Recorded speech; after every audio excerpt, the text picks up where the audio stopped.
US President Joe Biden is seeking re-election next year, with Donald Trump hoping to run against him once again. But the campaign ahead is likely to be uncertain and unpredictable. So what challenges does Biden face, and what do voters want? This is Inside Story.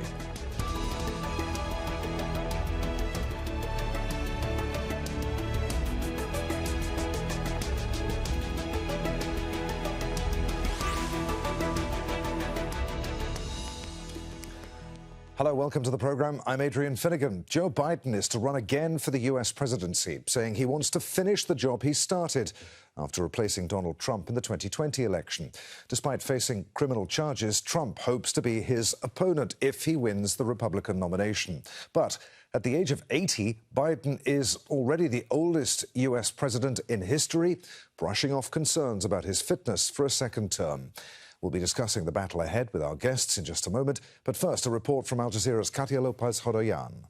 We have more freedom or less freedom. Now that Joe Biden has announced his 2024 re-election campaign, the work begins to convince voters he deserves another 4 years in the White House. That may be challenging. With his approval rating at around 40%, his team needs independent voters, many of them discouraged and overwhelmed with high inflation and the rising cost of living. The pace of inflation has been coming down now for 9 months in a row, but there's more to go. It's slowed by 45%, but we have more to do. His supporters say he's a solid leader during uncertain times. They point to Biden's record and his backing of abortion rights, gun legislation, and Social Security benefits. I think it's wonderful. It seems like we're doing pretty good, and I don't know anybody else that I'd want us to represent us right now at this difficult time that we're in. Critics aren't convinced. They insist Biden is leading the country in the wrong direction, from constant spending to a historic surge of immigration at the southern border. At 80 years old, he's already the oldest president in U.S. history. If elected, he would be 86 at the end of his second term. I'm a little bothered. He's a little old. And if I can't join the Army at 58, I don't think he should run the country at 80. Democrats warn some of Donald Trump's supporters, who Biden calls MAGA extremists, pose a threat to democracy. But that messaging doesn't appear to be enough. A potential 2024 rematch between Biden and Trump is leaving some voters disengaged. My initial thoughts are I'm actually a little bit indifferent. I really haven't seen a lot of the policies and things that he was stating while he was campaigning. I'm kind of at the point where I really don't care. Biden's team says the president can and should serve a second term. The question now is whether voters will agree. Katia Lopez-Horoyan for Inside Story.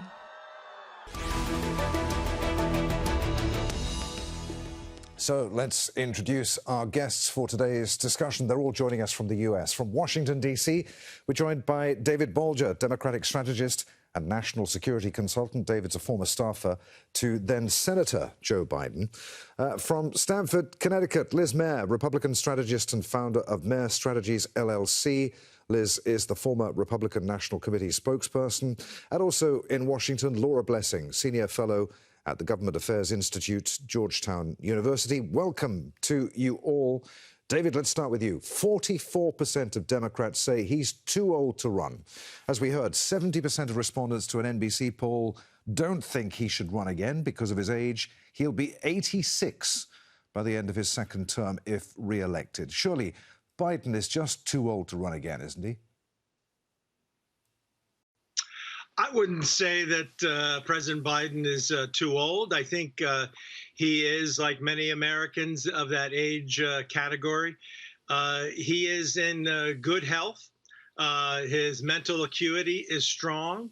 And if you look at what he's done over the last 3 years, he's pretty successful. So I think that what the President Biden and his team and Vice President Harris will be doing is essentially running on their record over the last 3 years. And I think the American people realize that we're on the upswing and improvements are being made, but we need to stay the course. Liz, David says that he's been pretty successful. His age shouldn't matter. That's not how Republicans see it, though, is it? No, absolutely not. But also, I think going back to the point that you made at the top of this, at least 44% of Democrats also don't see it this way. I will tell you, irrespective of how people respond to polls, I don't know a single Democrat who actually thinks that Joe Biden is still in a good position to be doing this job, given his age. Whatever people want to say about mental acuity, he is clearly not as sharp as he used to be. Now, granted, in a contest with Trump, we're dealing with two extremely old people, both of whom seem to be losing the plot quite a bit. And so he may be able to eke that out. But if he's running against somebody who is a younger contender, which is exactly where I think the Republican Party is inclined to go, no matter what the polls show right now, I think he's going to have a serious issue on his hands, because at the end of the day, a lot of his own voters simply don't think he's actually up to the task. They'll vote for him anyway, but that's going to have a huge impact on where swing voters go. Laura, the advantages that Biden enjoyed ahead of the 2020 election are no longer. Trump is not in office anymore. The pandemic restrictions that allowed Biden to get away with minimal campaigning are also gone. Does Biden have the energy, the vigor to mount an effective presidential campaign this time around? Well, I don't know if he'll be fueled by Jenny's ice cream this time around, but elections, are a choice. They're not a referendum. He's unlikely to be challenged seriously in the primaries. We've got two minor primary challengers that won't be significant politically for him. Trump is likely to be the candidate on the other side. And so, if you have an 80-year-old versus a 76-year-old, we start talking about what we want in terms of policy priorities. David, he says he wants to finish the job. As you pointed out, he's touted the achievements of his first term in that re-election campaign ad that he launched. What, though, given that the House is no longer controlled by his party and Democrats face a tough fight to hold the Senate in 2024, what can he finish? Well, I think he can. The bipartisan infrastructure law, and I use the term bipartisan rather loosely, is a perfect example of what he's going to be doing, and what Secretary of Transportation Pete Buttigieg and others have been doing is essentially bringing home the bacon, so to speak, to every congressional district, every city, every county, every little town, improving the livelihood of our citizens out there. So that's something that Joe Biden is responsible for. Excuse me. And he will be continuing to push these successes. At the same time, he's going to expose the Republican parties, what they're doing, what they did to limit reproductive rights for women. There are fewer rights and responsibilities. So it's going to be an easy target, I would say. Liz, will Biden run against Trump in 2024, do you think, or will a younger, less divisive candidate be selected by the GOP? I don't personally think that we're running Trump in 2024. I think that the polls that you see right now are primarily a test of name ID and name recognition. And it's not surprising that as popular as a governor like Ron DeSantis is within the Republican Party, he would not have the name ID that Donald Trump does. He never sat there hosting NBC's The Apprentice for season after season. He did not sit in the White House for 4 years. He did not run a 2-year presidential campaign before that, where he was on cable news basically 24/7. And so I think that those polls that show Ron DeSantis not in a great position right now to beat Donald Trump are going to change very sharply if and when he enters the contest. And I expect that he will probably sometime around the end of May. He needs to get through the end of the Florida legislative session. That's very important. But I think everybody who's banking on this being a Biden-Trump redux is probably making a big mistake. And I think if the Democratic Party is working on the assumption that they're running against Donald Trump, they better start putting their ducks in order to figure out what they're going to do about running against Ron DeSantis. I think that hitting him on abortion will be effective to a certain degree, but it's also very clear if you look at the polling, Ron DeSantis performs massively better than Donald Trump does against Joe Biden, probably because he didn't basically foist an insurrection on the country. But Liz, what happens if Trump isn't selected as the Republican nominee and runs anyway? I mean, who will be hurt most by that, Biden or, as you say, the other most likely candidate, Ron DeSantis? Well, I will have to see what actually happens. There is a way that Biden can eke things out. There's always a way that any candidate in a presidential contest can win. If we go back and we remember ahead of the 2016 election, almost all political prognosticators were saying that they gave Donald Trump maybe like a 1 to 5% chance of winning. Personally, I gave him about a 35% chance of winning, which was the highest odds that I heard from anybody outside his team. So I think it's important to remember that anything can happen in these races. News events will shape them, things that will happen that will pop up into people's minds and register on voters' minds, the state of the economy. These kinds of things can impact the contours of the race. It is possible that Biden will be capable of pulling this out. I think if he plays the abortion card very heavily, he has a better chance of doing that. But I think it's going to be a lot tougher for him to beat Ron DeSantis than it would be to beat Donald Trump. I think all of the polling shows that. Clearly, one thing that we know is that swing voters have decided, even though they think that this indictment of him in New York City is heavily politicized, they also think that it's automatically disqualifying. And when you have a largest chunk of the electorate right now affiliating as independents and the partisan affiliation getting smaller for both Democrats and Republicans, it's going to be very hard for somebody like Donald Trump to actually win a presidential election if he cannot appeal to those swing voters. But I think somebody like Ron DeSantis has an ability to. That ability just hasn't been fully tested or vetted at this point. So we'll have to see. David, we'll get back to Laura in just a moment. But David, I want to ask you first, who would the Democrats rather be up against here? If with Biden as their presidential nominee, would they rather be fighting Trump or DeSantis? There's only one name, and that's Donald Trump. Donald Trump is, you can insert Ron DeSantis into the as the candidate, as the nominee, but that's still Donald Trump. He's been an acolyte for Donald Trump for the last years, as in his role as governor, even when he was in the House. So that's what the Democratic strategy is, to essentially get out of the way of the Republicans making big mistakes. Whether it's Donald Trump, Ron DeSantis, Chris Christie, whomever, there will be every ad, every message that goes out will be whatever that candidate's and Donald Trump in the same frame. So that's something that the people will have to, on the Republican side, will have to deal with to remove the stain of Trump. If Trump is not the nominee, it's most likely he will be the nominee. And we'll see, just stay on our record. And again, I say the Democrats need to get out of the way of the Republicans going after each other. Laura, to what extent will independent and swing voters call the 2024 presidential election? If it's Trump versus Biden, will they go for Biden as the least worst option?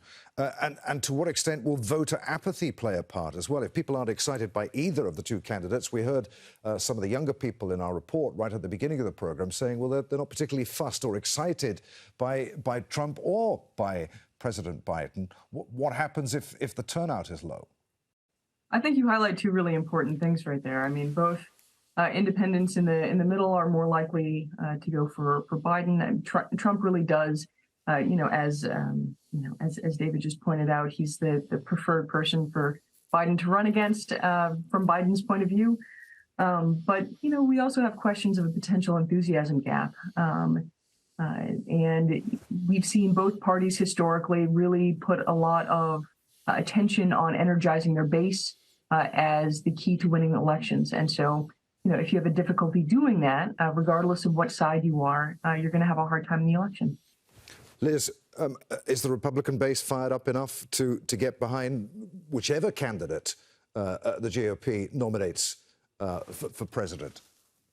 Yeah, I think one thing that's interesting to note, though, from within the Republican Party, outside of it, it looks like Trump-committed voters are the most diehard committed people on the face of the planet. But actually, looking at it from within the Republican Party, I will tell you, one key difference is that the DeSantis people are infinitely more fired up for Ron DeSantis than any of the Trumpers I've ever seen fired up for Donald Trump. And that was already quite revved up.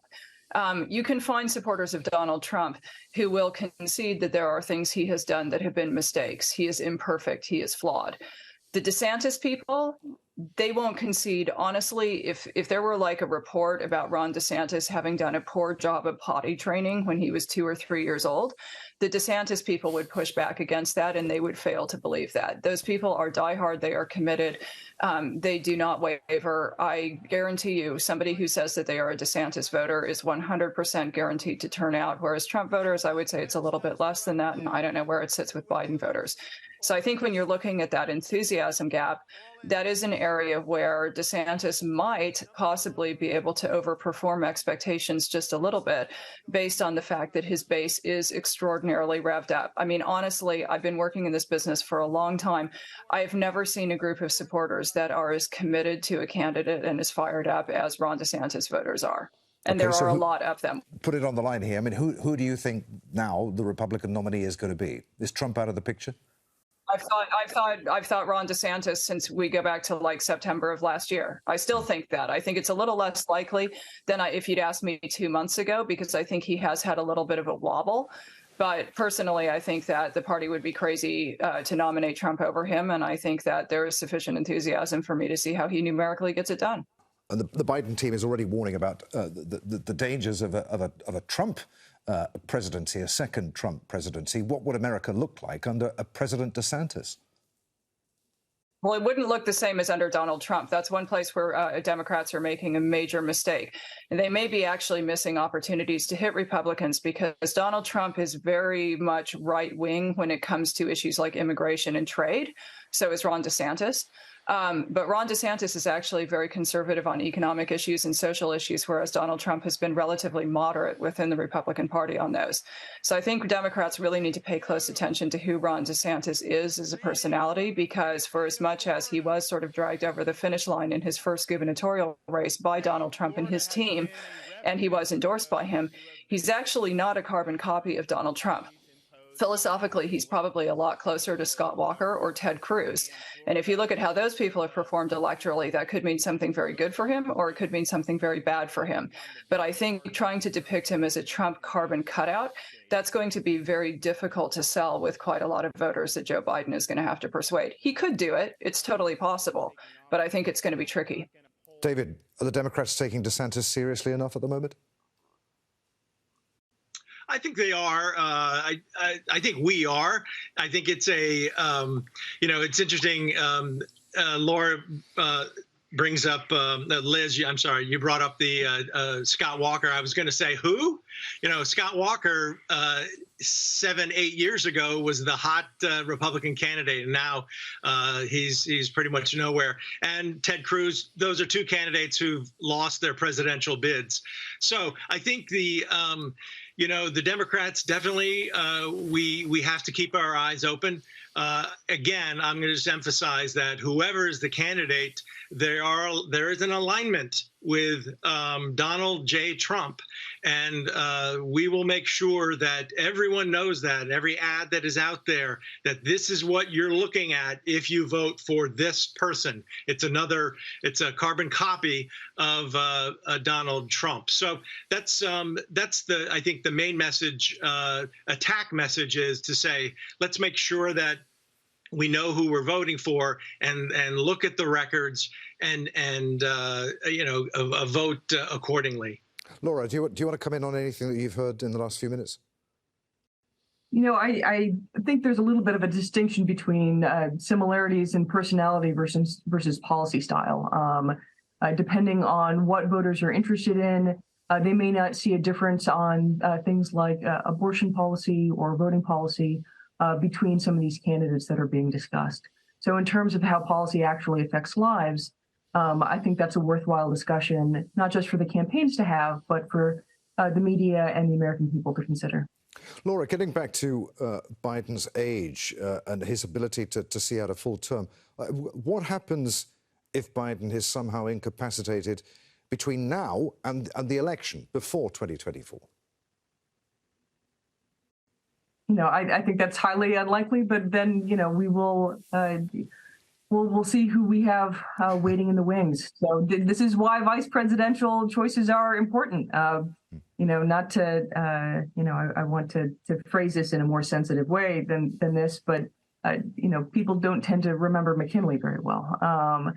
It matters who you put in the VP slot. But, if we're looking at Vice President Harris, there are actually a number of different similarities between her in terms of a sense of being a more moderate Democrat than other options that are out there, as well as pretty similar polling to Biden.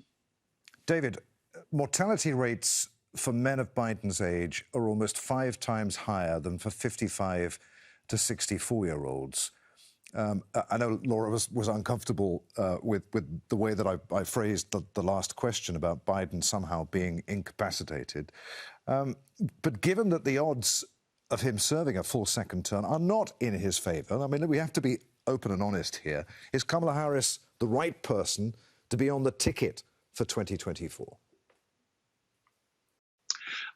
Definitely. I think President Biden, or actually candidate Biden, when he made the selection for Senator Kamala Harris to be his running mate back in 2020, he's all in.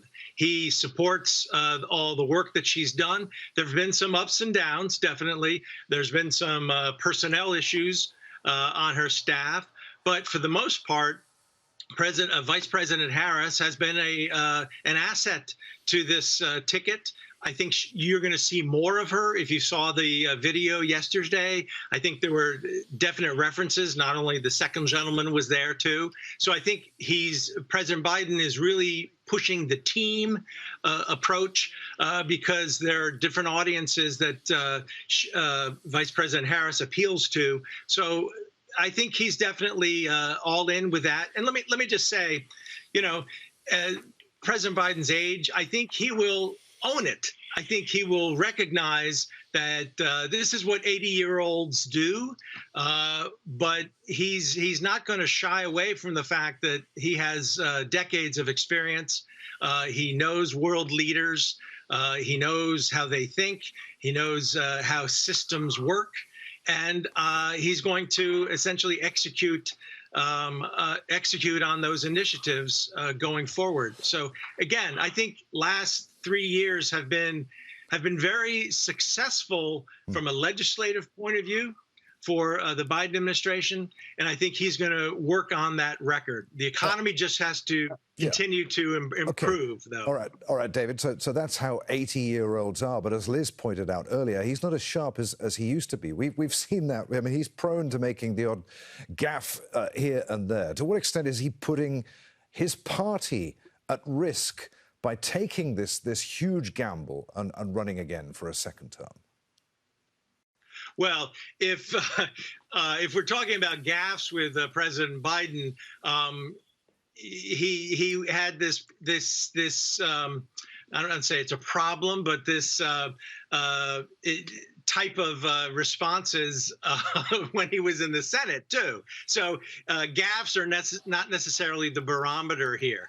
I think what it's going to be important to emphasize, and as my fellow colleagues on the program will tell you, this is a very long road from here.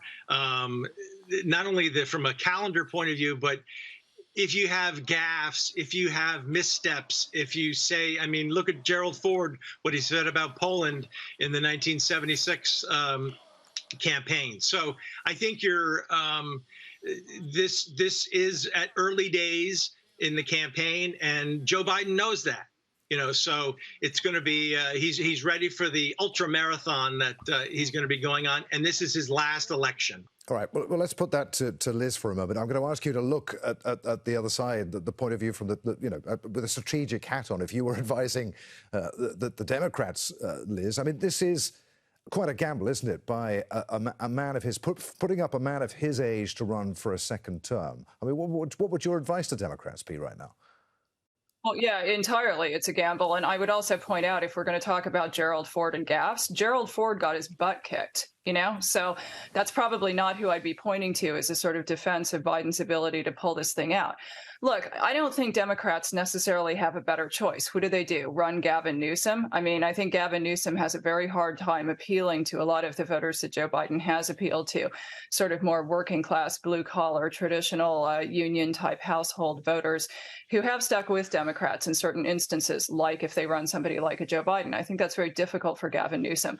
I think it would be interesting if they considered looking at nominating somebody like Michigan's Gretchen Whitmer. I don't know if she has any interest in that. I think Amy Klobuchar could be an interesting candidate. I think when you break down polling and you look at the state level, it actually looks like, the Minnesota governor actually has some pretty good economic numbers on his side, and he has some pretty good approval rating numbers on his side. So there are other options. The trouble with those things is those people would have to start from scratch. They're starting way behind the 8 ball because Biden has basically locked this thing up so far that it is impossible virtually for somebody else to step into the race at this point. And they simply don't have the name ID. So, I don't think Democrats necessarily have a better choice, but Democrats need to stop very soon with this whole pretending that Biden at the age he's at has the mental acuity and ability to do the job that he did when he was Obama's vice president. He quite simply doesn't. And anybody who watches him on TV can see that. It is the same as with Donald Trump struggling to get down that ramp. Neither of these guys are anywhere close to their prime, anywhere close to having the mental ability still to do the job. And I think most of us who have parents who are over the age of 70, we do naturally see that decline occurring. And that's going to be a pretty big chunk of the electorate heading into this election. So they do need to think about it. I think they have. And I think that's why you have seen Kamala Harris so prominently on display in this announcement video. I think the difficulty the Democrats have there is that Kamala Harris appears to be relatively incompetent in and of herself. The administration doesn't trust her with much. Her staff leak about her perpetually. Her staff seem to hate her and think she's incompetent. I mean, there is a real problem here. Okay. They may still pull it out, but there's a real problem. I can see David disagreeing there, shaking his head. David, I'm afraid we're out of time. I'm not going to be able to come back to you right now, but I just wanted to make the point that you vehemently disagree there. Many thanks indeed to all of you, David Bolger, Liz Mair and Laura Blessing. And as always, thank you for watching. Don't forget you can see the programme again at any time by visiting our website at aljazeera.com. For further discussion, join us on our Facebook page. You'll find that at facebook.com/AJ Inside Story. And of course, the conversation continues on Twitter. Our handle at AJ Inside Story. From me, Adrian Finighan, and the team here in Doha. Thanks for being with us. We'll see you again. Bye for now.